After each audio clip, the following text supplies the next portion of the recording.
Welcome into episode 15 of the Rising Phoenix podcast. On this episode, myself and Chase Strasser will be telling our stories of what brought us here to Elon and why we became Rising Phoenix members. I hope you enjoy this episode. Hello and welcome into episode 15 of the Rising Phoenix podcast. I am your host, Aidan Blake, joined today by my wonderful co-host, Chase Strasser, and we welcome today's guests for a change in pace, us. Hello. Hello. It's interesting. Right now you're in the host chair and I'm in the guest chair, and it feels a little bit off. And we don't have anybody else here, which really is just kind of weird. Yeah, we got the lights dimmed and everything in the studio. It's very cozy, very nice, but you know what? I am ecstatic to be here, Aidan. Thank you for having me. Well, thank you for having me, I guess I could say. Hey, anytime. It's great. And why don't you introduce yourself for the wonderful listeners? Yeah, well, to give a little bit of context, when this episode releases today, it will be the org fair. Yeah, so go check us out. We'll be over at the athletics table. For 2024. So Rising Phoenix, we want to give an opportunity for anyone that might be new to the podcast, whether they're a new student or just finding out about us, to hear a little bit about us. So I am Chase Strasser. I'm a senior journalism sport management major from Germantown, Maryland.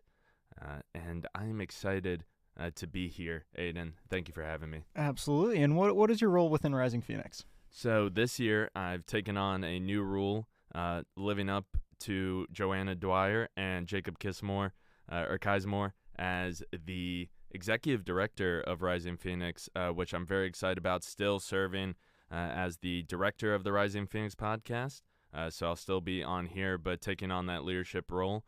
And very excited to do so. We've already gotten a couple stories out, and we are really going to get into the heat of it because athletics is just getting started. Yeah, what are we, this week and next week? Well, next week, whoever made the schedule, there's only 2 days out of 7 that there's not a home event, and there's a lot of overlap this year. This sounds like crossover season all over again. I'm a big fan, personally. It does give a lot of opportunities for us to do some cool stuff, but it keeps me very busy. I'd rather have it keep it busy than keep it quiet. That's fair. Yeah. That's fair. Yeah. Aidan, why don't you go ahead and introduce yourself? As you all know, I'm a podcast host with Chase here on the Rising Phoenix podcast, but I'm originally from Norton, Massachusetts. Moved down to Wake Forest. Now that is where I reside, and I'm a junior sport management major. And I'm also the podcast production guy. I don't really know what my title is here on the podcast. I think we gave you assistant director of podcast and photography. Yeah, yes. So we do a little double dipping over in the we had to give you something good for the LinkedIn. Yeah, it really boosted the LinkedIn. It looks good on there. Thank you. Been working hard, but so I've been doing Rising Phoenix since its inception. And we're going into year 2. We've got some big things planned, and we should have a good time. We were both early additions. I was mid to end of September.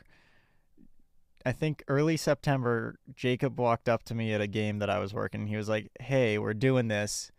You want to be a photographer for it?" And I was like, "It's another opportunity. I can take more photos at more events." And I went with it, and now I'm a podcast host. Who would have imagined? I heard, I think my story was I heard from the rumor mill that this was something that was in the woodworks. And once Jacob, Daniel, Joanna, they all talked to me, and I found out they were the ones in charge. I kind of hopped on board and got started pretty quickly. Last year, wrote the football preview for the season before they actually went and played at Wake Forest.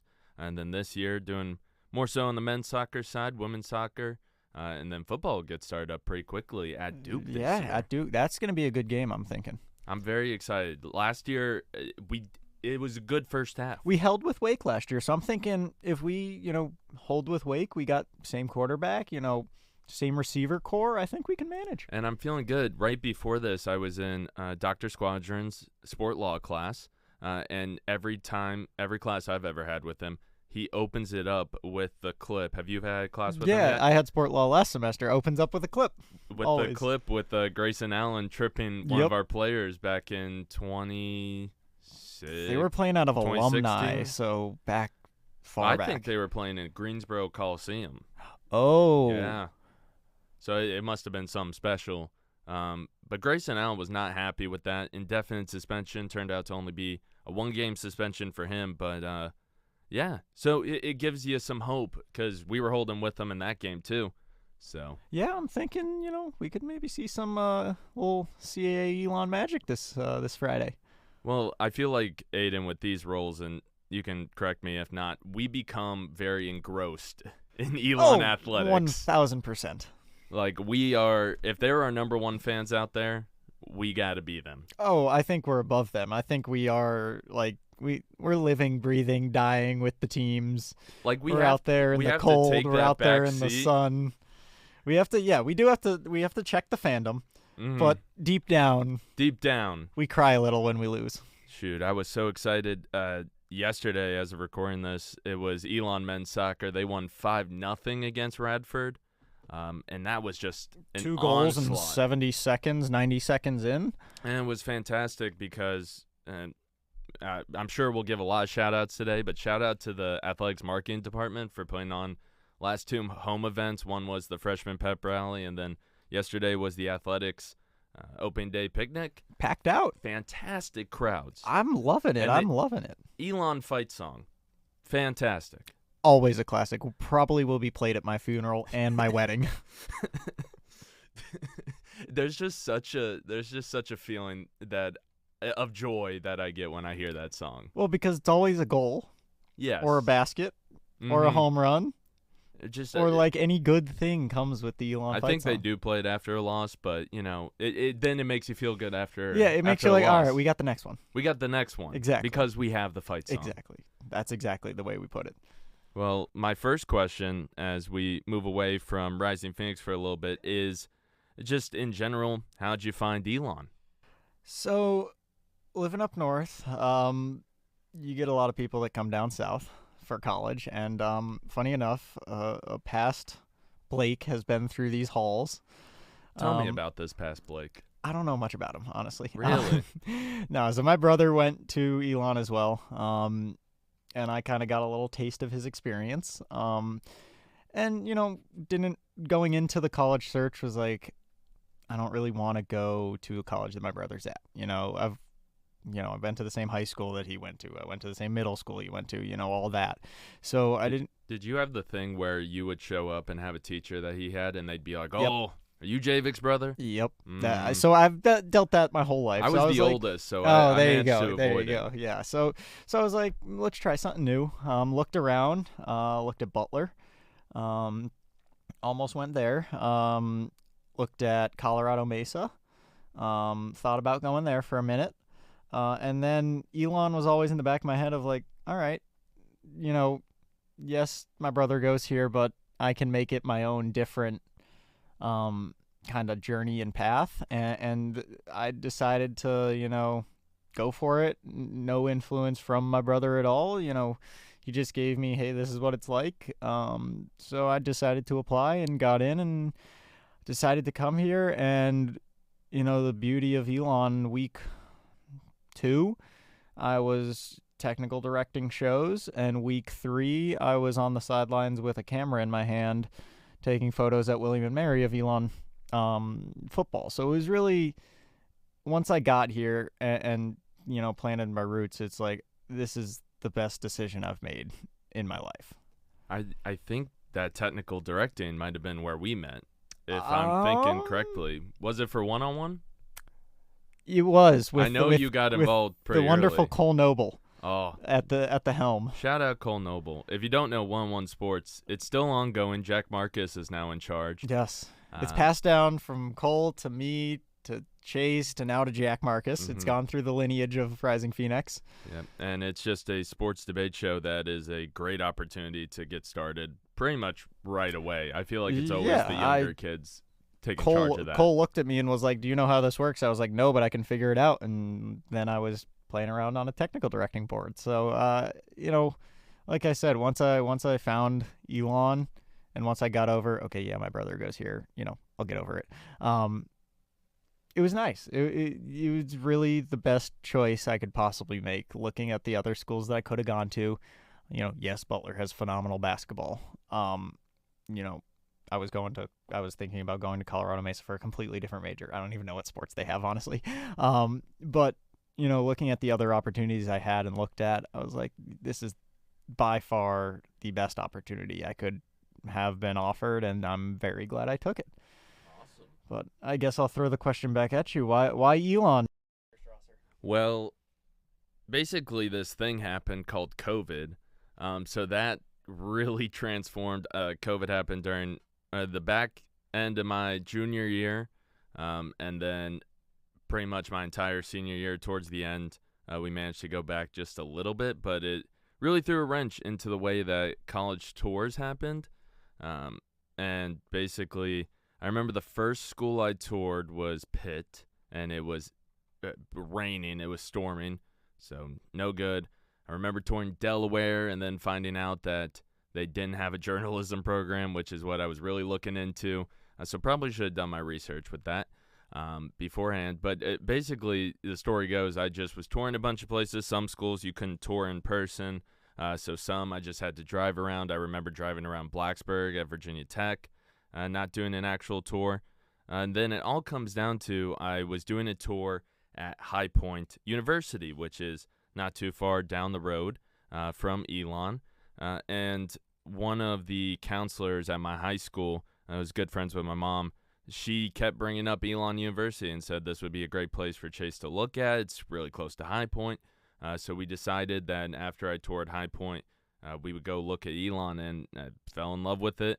I was always looking for kind of a change of scenery, especially with COVID being locked inside. A lot of my friends, being from Maryland, ended up going to UMD, and I just wanted something different, wanted the ability to jump in right away, and I knew I wasn't going to get that at a bigger school, so decided to tour Elon. That was back when I met a couple kids who some of them I'm still friends with. One of them is my girlfriend, going almost on 3 years over Zoom. And yeah, I met a lot of people over Zoom.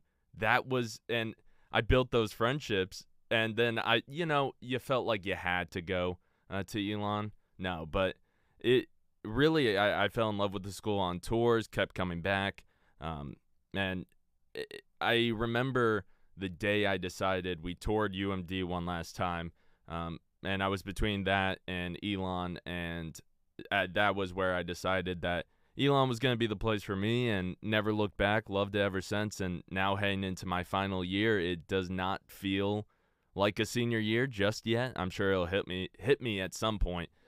Yeah, like today in the icebreakers, because we're recording on the first day of class, I was like, I have to raise my hand and say I'm a junior now. Like, same with you. Like, you got to raise your hand and say you're a senior. This is the last hoorah of classes. Last hoorah. My mom is going to listen to this. I still have not taken my first day of class photo, which she is upset about. But I told her. My mom was on me for that. So yeah. I sent that at a good 9:30 on my way out. So that's the first thing I'm doing after I hop off of here. Yeah. It's going to take that photo and making sure that it's able to get up on the Facebook. Yeah. And my next question for you is, coming to Elon, and you're a big sports guy. What was your influence? Was it your dad? Was it TV? Was it always going and your friends? What was your influence to playing sports and then eventually coming to Elon and wanting to basically have your life revolve around athletics? Yeah, well, I looking into schools, at first I thought I was going to be a marketing major and wasn't really thinking about the athletics path. But shout out Dr. A, one of my junior AP Lang teachers. She took me aside one day during class and was like, hey, you're kind of good at this writing thing. You should really look into journalism and look into schools that have a good journalism program, and think about. And I always had a passion for sports from a young age. I think I played just about every sport you could: soccer, basketball, baseball, t-ball. Eventually I got into lacrosse and swimming. I even did gymnastics for a little bit there. Oh, that is news to me. At the little gym, I think I got up to tumblers. I did karate club at one point. I think I did just about every sport you could.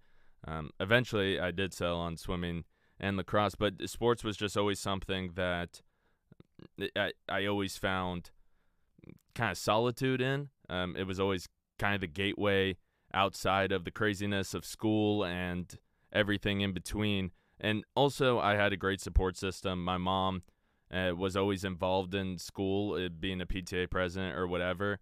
But she always wanted to be there for us in our events, so she would go to every single event she could. My dad was a wrestler, and he had 3 sons. None of us ended up choosing to wrestle. That is one of the sports I never got into. But he decided he was going to coach literally everything. He coached basketball team, baseball team. So I always had a good support system around me. So sports, I just had always had this really good feeling about. And then when it got into writing, those 2 interests kind of aligned, got into the sports journalism route, came to Elon, and it just kind of meshed with everything I've done here, whether it's been writing articles or doing the broadcast side of things, which I never did before getting to Elon. It's been really fun. And yeah, never really looked back ever since. It's just always been there. And so you come from a writing background. How'd you get into broadcasting then? Was it kind of like a thrown to the fire, let's try this kind of deal? Well, I was always interested in so another fun fact about me, through the last 3 years of high school, I was the field hockey manager. I was for the varsity team. I do have a varsity certificate from the field hockey team. So technically, I got exactly what the players did. So technically, I'm a 3-sport athlete. We're gonna mark it down as it. We'll give you it. I almost, if it wasn't crazy expensive, bought a Letterman jacket just to have. Yeah. But there I got to announce the goals. I could never tell who scored. I was awful at it. I would always have to ask the dads in front of the booth to be like, all right, who last touched it, who knocked it in? And then I would get to announce it. But announcing was not something I really looked into. Even watching sports, it wasn't something where, oh, yeah, like these are the guys I look up to, and broadcasting is certainly a thing. I didn't even really think about it as a career choice. And then when I got to Elon and saw that was an opportunity, that's when I really knew it was a goal of mine, and I started doing one-on-one. I started doing more on-camera stuff. I had never really done that before because I decided right before the pandemic to switch my career goals. So started doing all the behind-the-scenes things, did one-on-one, did ENN, did all these different media things, and then eventually got my opportunity. I remember it was like 2 days before the game. I was going to do a solo 3-cam show for women's lacrosse by myself. Well, you are the king of lacrosse on campus in the world of sports vision. I will take that title, yes, because it's surprising because there's so many Northeast people, but it's still not a huge sport. So it's still, I would say, a niche sport. So shout out Katie Bennett. She also was here. Yes, she just graduated. You and Katie were the dream team on lacrosse last year. Katie taught me the women's side of things, and now I am a fan of all things lacrosse. I'm sure we'll get into that even more later on. But that was my first show, and it actually ended up going into overtime. And I can still it's just looking back on that moment, I came off of that, and I was like, yeah, that was amazing. And now listening back to it, I'm like, oh, my gosh. But people have always encouraged me to keep doing it. I don't know how long I'll keep doing it, if I'll keep doing it after school, but it's been really fun and a really good opportunity to meet with athletes and coaches. But Aidan, for you, you're on the photography side of things. A little different than the average person. So when did you pick up a camera, and what's your sports journey? Yeah, so I guess we can start with the sports journey because that's a little more longer than my photography journey. But growing up, Dad was a baseball fan. Mom was a hockey fan. Sports were always on the TV. Yeah. My earliest childhood memory is watching the Yankees win the 2009 World Series. That kind of stuff. Played baseball through my career. Did a little mountain biking, and then when I was 13, I can say I retired from baseball. Wait, you're just gonna toss in that mountain biking We're part? we're getting there. All We're right, getting all there. right. I retired from baseball Okay. and went and did a little bit of cross country mountain bike racing, and then I did privateer enduro racing. So I was personal team.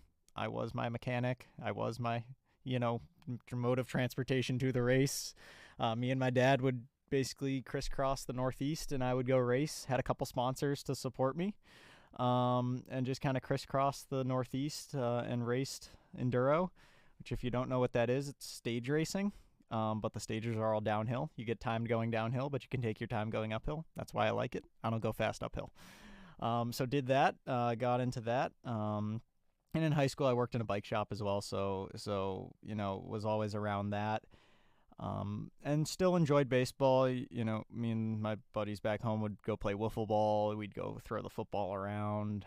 Me and my dad would go have catch sometimes. Always have those sport roots, and also played golf my entire life as well.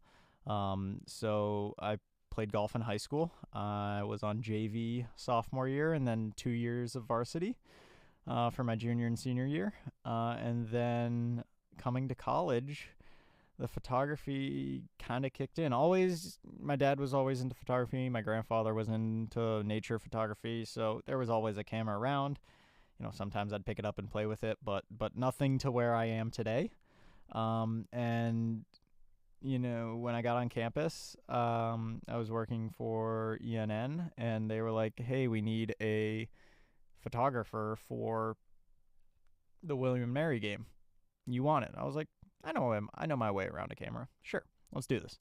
And 3 years later now, I have way too much camera gear, and it's my entire life. And it's a crippling addiction, sadly. You get the cool box though with all the stickers. I do. If you ever see me around campus wheeling a green 40-pound box, just come over and help me out, because that thing's really heavy. And though it has wheels, it doesn't do good in grass. And walking to the soccer press box, it's a long walk with a 40-pound case full of camera gear. I can only imagine. When I played baseball for a while. I will say I quit because of the pants. That was my thing. Really? I quit because I couldn't see the ball, and then I got contacts. Yeah, that's probably a better reason. I just point to that being the reason I quit, because you'd be out there in like spring, summer practices. Just wear shorts. I get it. We're sliding into bases. I think the pants are a bit much, which that will be taken out of context, and that's awful. We're going to cut that out. We're going to cut that out.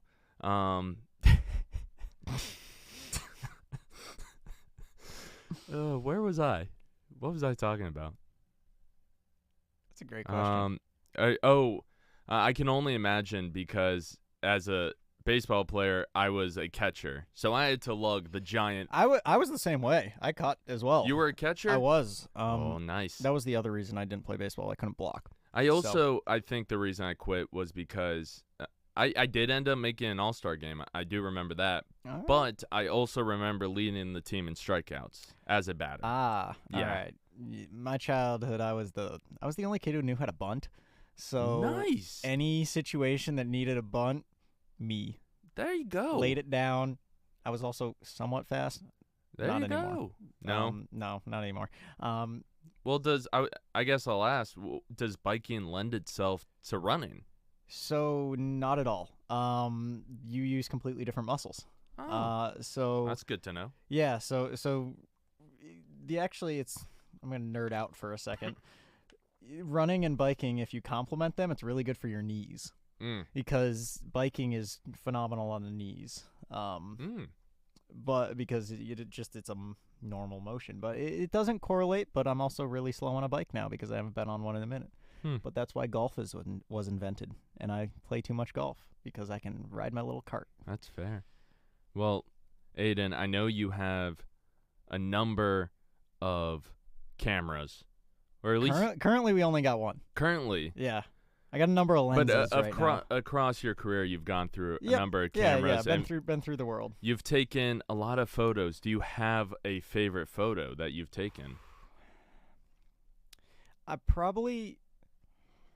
That changes probably once a month to what my favorite photo is now.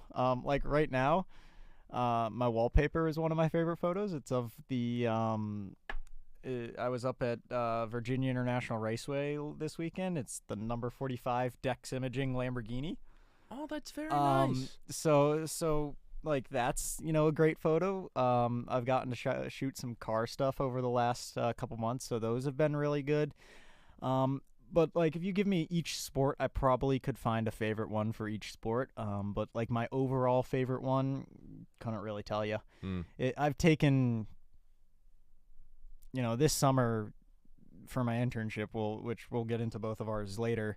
I delivered and edited 4,486 images. That's a lot of images. And probably took over 30,000. So over my 3 years of being a photographer, I've probably shot million and a quarter photos.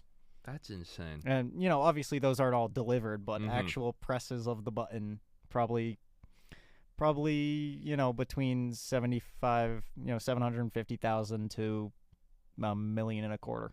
Anybody that was there can attest to this. I took photographs one time, and that is the one area of I think we talked about this on the last episode, on episode 14 with the founders. That is the one area of athletics where I was like, I think this is not for me. I'm going to let people that are much more talented than me take over here. Yeah. But you mentioned it, so we'll talk about it. Our summer internships, Yes. Aiden, where did you intern?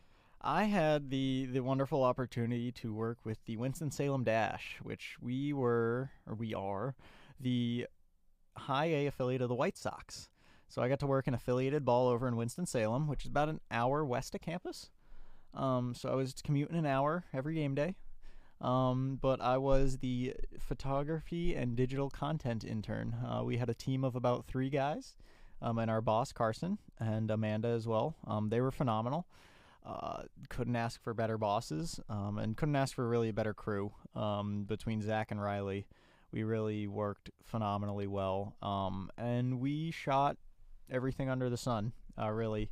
Any events that were happening in the ballpark, pregame, postgame, fireworks, in-game stuff, specialty jerseys, bark in the park every Thursday, which was my favorite because, dogs can't go wrong. Can't beat the dogs. Pictures of dogs, On cutest broadcast, things in the world. On broadcast, we always you have get to. the You dogs. gotta find the doggos. And we just worked as a crew, worked really well, and it was really a fun experience. Got to learn a lot. Going into it, I was in a little bit of an editing hole, a creative hole. And I talked with some Elon alums and came into that internship ready to go, firing on all cylinders.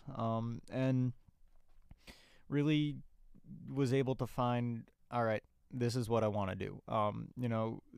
The future isn't in baseball for myself, but figuring out, all right, sport photography is what I want to do, really, helped ease my mind a little bit of, I know what to do now, which is a key for an internship. And yourself, sir?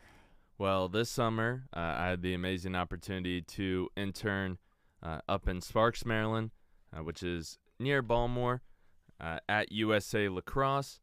USA Lacrosse is now, in 2028, they will be the Olympic governing body of the sport of lacrosse. So you can say you have now have a varsity letter for field for field hockey, and you've worked, or you can say you were on a U.S. Olympic team. I guess I worked. So that gets into my title. I was a intern for the national teams department, and they put together all the different teams. So there's 4 members of that department. There's Chris, Aaron, Lyric, and Amy. So there's different age groups. There's the national team development program, which is 18 and under. We got to run the combine this year, which is where they bring all the best players from that age group to try to make that 18U team and the 16U team. And then we also have now box teams as well for both men's and women's. Women's is just getting started up. They will play indoors and more of a hockey rink if you never watched box lacrosse, and then we have field, and then the version that will be in the Olympics is sixes. So there's a lot of versions of lacrosse. So there's a lot of different teams. U20 girls just came back with the gold medal. They played in Hong Kong, so shout out to them. I did see that. They took that handedly, I believe. They, through their 4 games where they played just pool play, I believe their score differential hit the triple digits. Wow. Yeah. Well, that's the thing with lacrosse. And Like, not even their scoring, but their differential. Yes. That's insane. Yes. And it's one of the things with lacrosse, and I'm sure I'll take my opportunity to nerd out here, is that it's still a very niche sport. It's still a very young sport, I guess, in the modern era, where that right now the 2 teams that are at the top most of the time, well, top 3-ish, are the Haudenosaunee, which is the indigenous people's team, and then America, and then Canada. And those are kind of your 3 powerhouses. But the hope, and the numbers are showing it, that hopefully lacrosse is going to get to a place in 2028 where that once it's in the Olympics, you've seen how rugby has taken off this year, gymnastics. Gymnastics for both men's and women's, I think, is at an all-time high in terms of registration. So the exposure you get from the Olympics is huge, and that's really what USA Lacrosse is working towards right now. Yeah, and what was your exact job at USA Lacrosse? Like, what was your day-to-day like? So it was a lot more administrative. I worked, and I knew that going in. So usually, like the summer before, I worked with Koa Sports, and that was a youth sports company doing multimedia stuff. But this was more so on the operations side of things, so helping run the different events, different training camps. So we had camps for pretty much all our teams at headquarters, getting stuff ready, whether that was getting accommodation set up, meals prepped, all that good stuff, and then getting equipment and everything sorted for when our teams travel. So I will actually be going back at the end of October. That's when our U18, U16 teams, they'll play in what's called the Brogdon Cup. They'll also go against some international competition. So really, I even served time as a counselor for the first time. Knock that off the bucket list. How was that? Well, so for the U18s and the U16s, they need counselors. So in enters, you want to know what my nickname was? I would love to. Chetty. That is the most lacrosse thing I've ever heard. Oh, it was. It was, lacrosse is still working on its stereotype. It's still a little bit on that, upper class side of things. I compare it to hockey a lot. It's an equipment sport, and it's a barrier that lacrosse is still going to have to hop over. But hopefully, sixes being less equipment and unionizing the rules between the men's and women's side of things will help out as well. Yeah, no, it definitely seems like you had a great experience. And now you can say you worked for an Olympic team. Yes. You know what? Since you're saying it, we're gonna take it. I'm an Olympian. No. All right, that's a stretch. That might be a stretch. Yeah, I am an much. Employee of an Olympic team. There we go. There we go. That's it. I'm an Olympian. Thank you, Aidan. So, given that both of us and the whole Rising Phoenix crew and basically everybody who works in athletics really devotes so much time to the university and what the university puts on, what is your best takeaways of how to make that work-life balance happen? We're taking 16, 18 credits a class, but also are on the road with teams, going to Duke, going to Bowie's Creek, North Carolina. Love Bowie's Creek. It's a great place. Great statue of a camel there. I was just going to say that. The Fighting Camels. The Phoenix is a great mascot. But the Fighting Camels. I looked at Campbell and was like, I could go there and I could call myself a Fighting Camel. You could. That drew me there. And then I figured out they were in Bowie's Creek, North Carolina, and didn't even have a cookout. And I was like, no thanks, I'm good. I want my cookout. I love how that was the reasoning. Yeah. That was high on the list of things. Well, Javik always raved about cookout when he was here because he was like his methodology. I'll shout him out a little bit. His methodology is dollar to calorie ratio. And it's a very good dollar to calorie ratio at Cookout, because you can get a tray for $10. Is he a fan of Joe is Hungry? I've never heard of that. Joe is Hungry is one of my favorite YouTubers. He does food reviews. He has a similar scale. I'll check a lot of him different tests. Yeah, I'll have to take a look. Work-life balance. Oh yeah, but like I don't know what I was talking about. With going all over the state and really devoting a lot of time. How do you devote enough time for classes to pass them, and enough time to put your best foot forward in the world of athletics as well?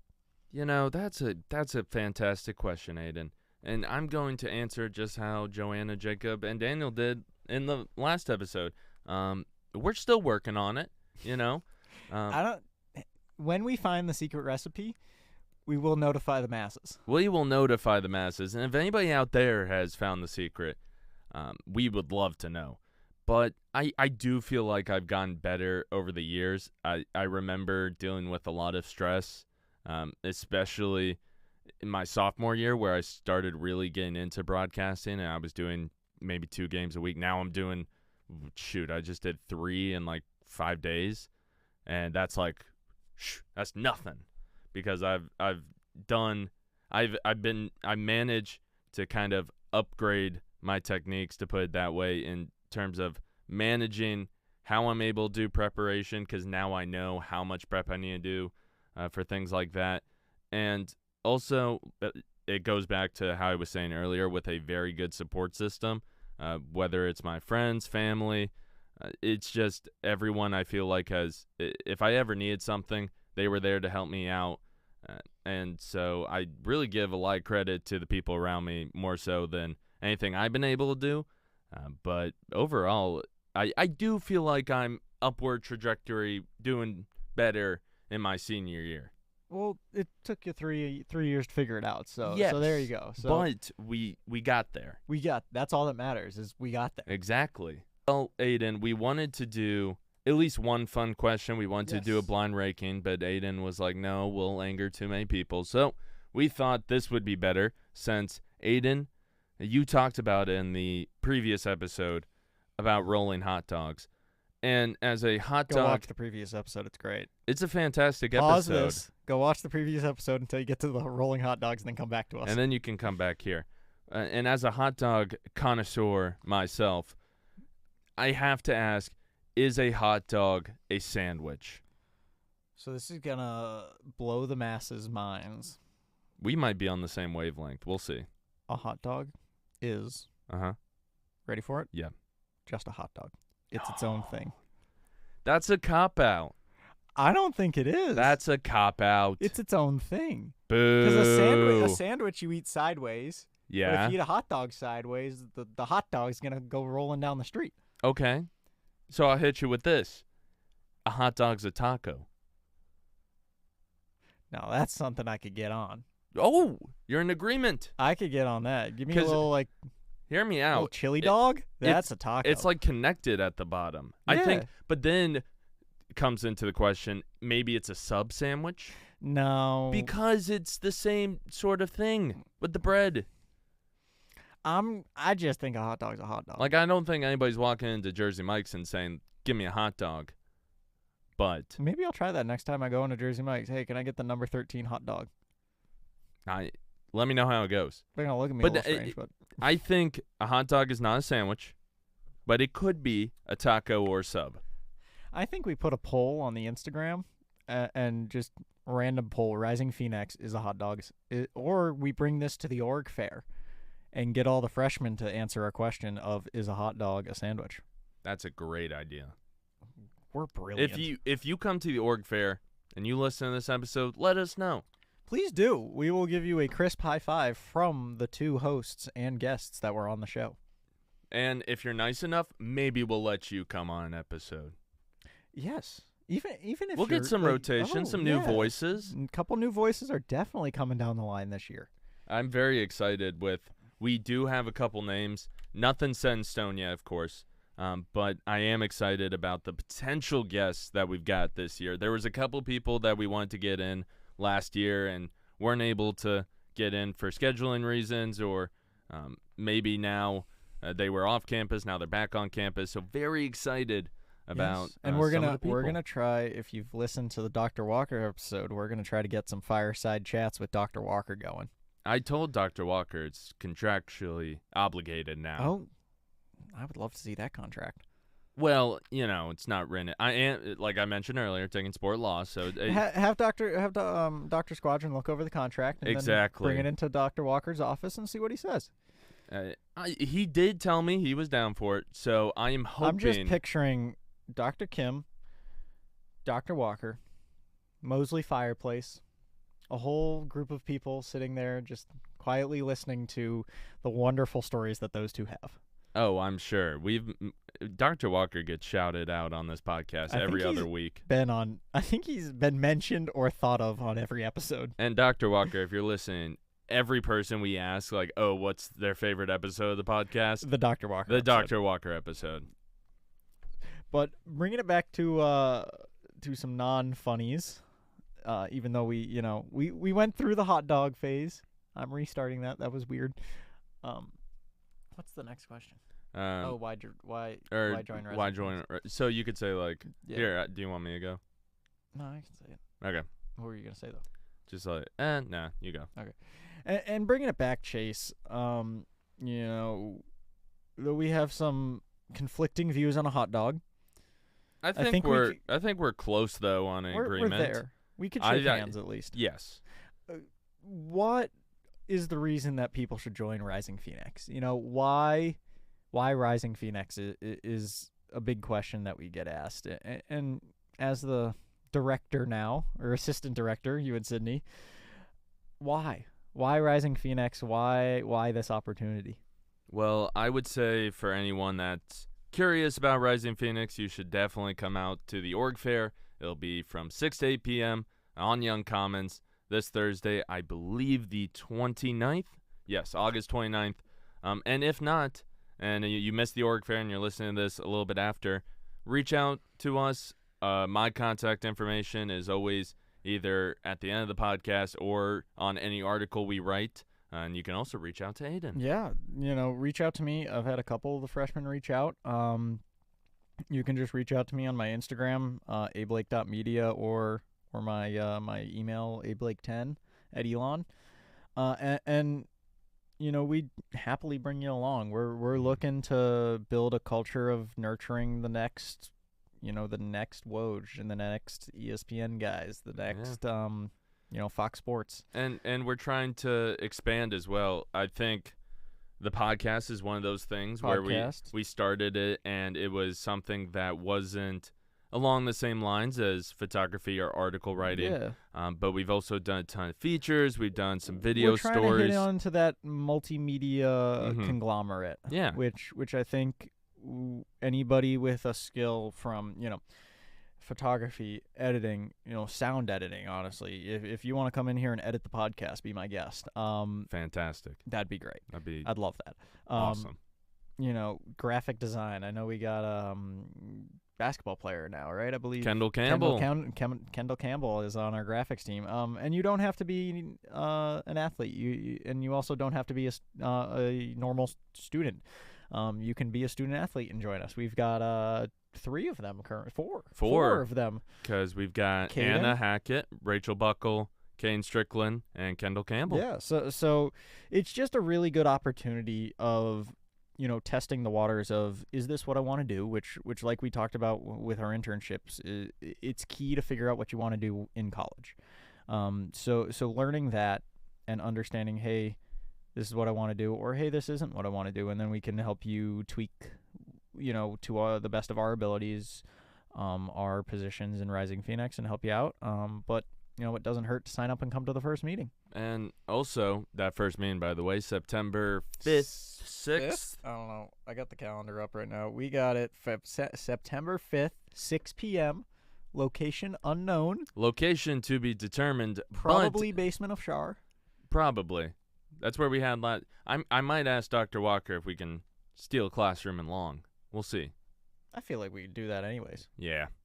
I feel like Dr. Walker would like us bringing the meetings to him, too. Yeah.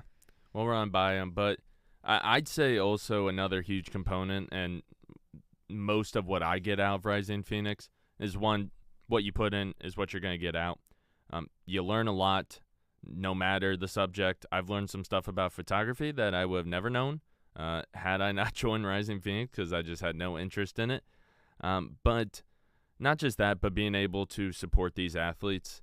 And Elon has done a really good job of that, but it can always be better. So getting these guys exposure and putting them on a platform where their friends can see stuff, or their teammates, and able to celebrate their success, but also from both a student and especially me as a broadcaster, it just helps me to know more about these guys, so I can share their stories. And if they're out there doing great things, then I want to be able to talk about them, whether it's on the podcast or in a feature story or an article. So Rising Phoenix, it allows you that opportunity to showcase these athletes and what makes them so special. Exactly. And it's always special when you get a, hey, thanks for writing that article, or hey, thanks for coming out to the soccer game and taking photos.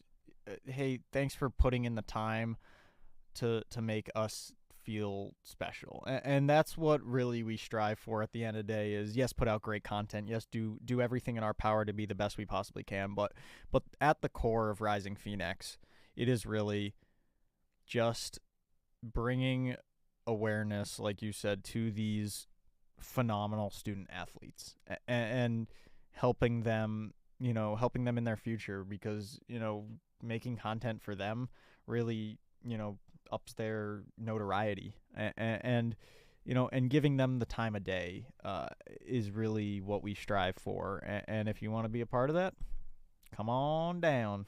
We got a spot for you. I love that. This has been fun. I think we should do this semester based. That would be fun to do, like a check-in. Yeah. Even if it's shorter than this. Yeah. Just doing like a check-in, see how your semester's going. Episode. No. What was 14 was pretty long. 14 was long. Even Dr. Walker's was long. That hit over an hour. Yeah. I don't we think... we gotta do a check-in with him. We'll do a check-in with Dr. Walker for sure. Hopefully by a fire. Hopefully on by the fireside by a fire. Episode 1. Even though it is blazing hot out right now. It is 92 degrees. It Last is week it hot. was 70. And that's what you get with Elon. And it's great. I love it. I love it. You can golf all 12 months of the year. 12-ish. Yeah, it's great. There's no snow. We did my freshman year. You get it once every 4 years, so I'm waiting for mine. Mm-hmm. Probably mine next year. Yeah, we'll get it eventually. Nah. But thank you for tuning into this episode of the Rising Phoenix podcast. Chase, you got anything else that you would like to add to our wonderful chat? No, follow us on Instagram. Follow us on X, yes. Twitter. Come out to the org fair. Come out to the opening meeting. And if you have any questions, feel free to reach out to either of us. Keep tuning into the podcast episodes. We've got plenty in store for you this semester. Got a lot of big fun things coming down the line, and it's really going to be a great semester. Hopefully coming out every other Wednesday. Yeah. And yeah. Bringing these great guests to you. Thank you, Aidan, so much for having me. This opportunity, I can't tell you how grateful I am to be able to sit here across from you and talk about things. I could say the same. Fantastic. If you have not already, make sure to subscribe, follow, like, and share wherever you get your podcast. We truly appreciate all the support, and we're looking forward to a strong year 2. We now have over a dozen episodes available, so we have plenty of content for you to enjoy and check out across all our platforms. If you are an Elon athlete, coach, or alumni interested in being featured in a future episode of the Rising Phoenix podcast, contact Chase Strasser at cstrawser@elon.edu. That's cstrawser@elon.edu. Make sure to follow us on all of our social media channels at Elon Rising Phoenix on Instagram and TikTok, and then at EU Rising Phoenix on X/Twitter. New articles, graphics, and more can be found on all of these platforms.